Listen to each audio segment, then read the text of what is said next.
Hello aspirants, welcome to free job guide Telugu YouTube channel. ఇవాల్టి వీడియోలో airport authority of India cargo logistics and elite services నుంచి ఒక కొత్త notification అయితే రావడం జరిగిందనమాట. ఆ నోటిఫికేషన్కి సంబంధించి ఏవైతే పూర్తి వివరాలు ఉన్నాయో వాటన్నిటి గురించి మనం ఈ వీడియోలో తెలుసుకోబోతున్నాం. ఇక్కడ చూసినట్లయితే ఇందులో అంటే ఈ ఎయిర్పోర్ట్ అథారిటీ ఆఫ్ ఇండియా నుంచి రిలీజ్ చేసినటువంటి ఏ పోస్టులకి ఈ నోటిఫికేషన్ అనేది రిలీజ్ అయింది, దీని తర్వాత ఎన్ని నెంబర్ ఆఫ్ వేకెన్సీస్ అనేవి ఉన్నాయి, ఇంపార్టెంట్ డేట్స్ ఏమేమి మెన్షన్ చేశారు, అదేవిధంగా ఈ ఉద్యోగాలకి సంబంధించినటువంటి శాలరీ అనేది ఏ విధంగా ఉంటుంది, ఎలిజిబిలిటీ క్రైటీరియా అనేది ఏ విధంగా ఉంటుంది, దీని తర్వాత ఈ ఉద్యోగాలకు సంబంధించి స్కీమ్ ఆఫ్ ద ఎగ్జామినేషన్ అనేది ఏ విధంగా కండక్ట్ చేస్తారు అనేటువంటి అంశాలన్నీ కూడాను మనం ఈ వీడియోలో తెలుసుకుందాం. ఇక్కడ చూసినట్లయితే ఈ పోస్టులు అంటే ఈ ఎయిర్పోర్ట్ అథారిటీ ఆఫ్ ఇండియా నుంచి రిలీజ్ చేసినవి అసిస్టెంట్ పోస్టులకు సంబంధించి ఈ నోటిఫికేషన్ అనేది రిలీజ్ కావడం జరిగిందనమాట. టోటల్గా 166 పోస్టులకు గాను ఈ నోటిఫికేషన్ అనేది రిలీజ్ చేశారు. వీరి యొక్క శాలరీ అనేది ఫస్ట్ ఇయర్ వచ్చేసరికి 21,500 రూపాయలు అనేది ఉంటుంది. ఇది ఫిక్స్డ్ శాలరీ అనమాట. సెకండ్ ఇయర్ వచ్చేసరికి 22,000 రూపాయలు అనేది ఉంటుంది. థర్డ్ ఇయర్ వచ్చేసరికి 22,500 రూపాయలుగా వీళ్ళ యొక్క శాలరీ అనేది ఇలా ఫిక్స్డ్ చేసి ఇవ్వడం జరుగుతుందన్నమాట. ఈ ఉద్యోగాలకి కావాల్సినటువంటి ఎలిజిబిలిటీ క్రైటీరియా ఏంటంటే ఎవరైతే 12th క్లాస్ పాస్ అయి ఉంటారో వాళ్ళందరూ కూడాను ఈ ఉద్యోగాలకి అప్లై చేసుకోవచ్చు.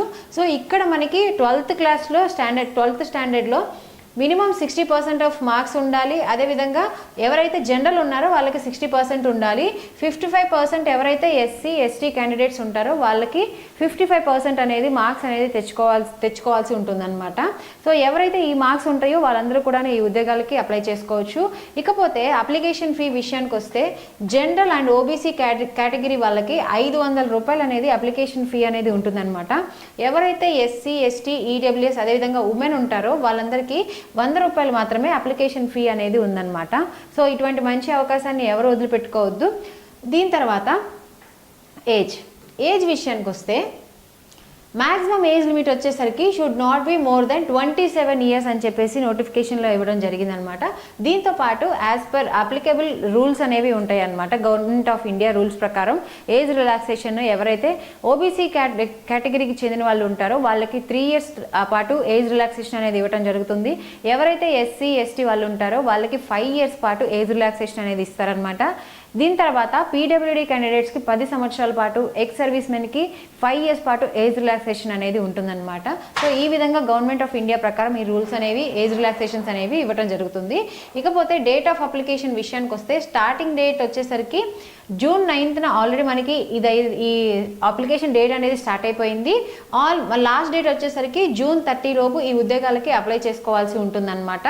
స్కీమ్ ఆఫ్ ద ఎగ్జామినేషన్ విషయానికి వస్తే ఎటువంటి రిటర్న్ టెస్ట్ అనేది లేదు. ఓన్లీ ఇంటర్వ్యూని బేస్ చేసుకొని ఈ ఉద్యోగాలకి ఎంపిక చేయడం జరుగుతుందన్నమాట. ఇకపోతే ఈ అప్లికేషన్ లింక్ విషయానికి వస్తే ఈ అప్లికేషన్ లింక్ అనేది నేను మీకు కింద డిస్క్రిప్షన్లో మెన్షన్ చేస్తాను. ఎవరైతే ఇంట్రెస్టెడ్ క్యాండిడేట్స్ ఉన్నారో వాళ్ళందరూ కూడా ఈ అవకాశాన్ని వినియోగించుకోండి.